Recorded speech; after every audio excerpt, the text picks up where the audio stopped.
Hello YouTube, this is John. In this video I'm going to wash the clothing. Today I'm going to show you the program I've tried to change on my washing machine.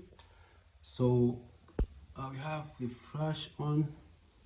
So what you do here, you're going to go ahead and turn this knob, you can see that side, up to cotton 20 degrees there.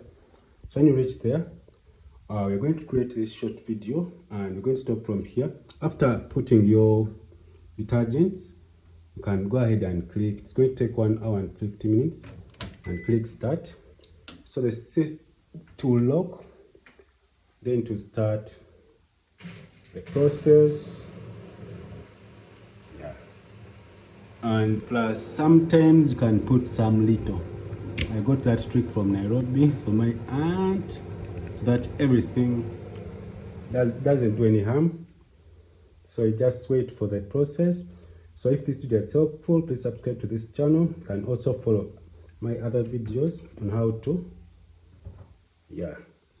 to fix very many things. Have a nice time. Goodbye.